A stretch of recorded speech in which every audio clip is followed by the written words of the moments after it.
पुणे अपघात प्रकरणामधील अल्पवयीन आरोपीवर सदोष मनुष्यवधाचा गुन्हा दाखल. बालहक्क न्यायालयानं संज्ञानग्राह्य धरल्यास अटकेची शक्यता.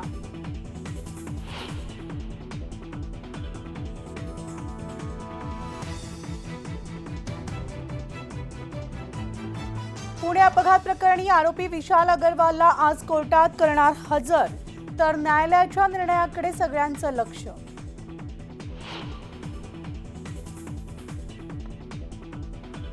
पुणे अपघातातील निष्पाप कुटुंबांना न्याय मिळायला हवा. प्राजक्त तनपुरेंच्या पत्नीचं ट्विट, तर त्या मुलामुळे आपल्या मुलानं शाळा सोडल्याचाही दावा.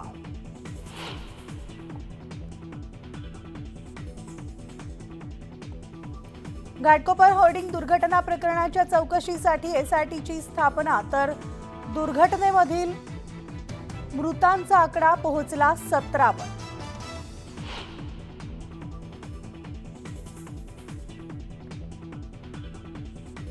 नगर दक्षिण लोकसभा मतदारसंघात ईव्हीएम ठेवलेल्या गोदामामध्ये सीसीटीव्ही यंत्रणेत छेडछाड केल्याचा आरोप. अज्ञाताचं सीसीटीव्ही समोर.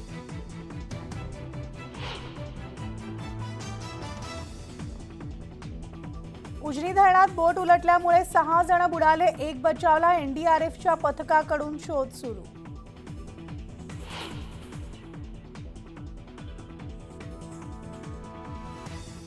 राज्यात 10,000 गावं टँकरग्रस्त. वाढत्या उकाड्यात पाणी संकट तीव्र, तर चारा टंचाईमुळे पशुधनही संकटात.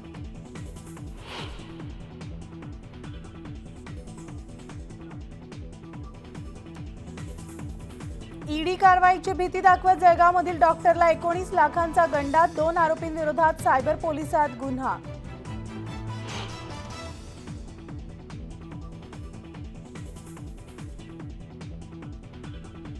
संभाजीनगर गर्भपात रॅकेटचं जालन्यापर्यंत जाळं. कंपाऊंडरनं थाटलेल्या हॉस्पिटलमध्ये गर्भपात झाल्याचा पोलिसांना संशय.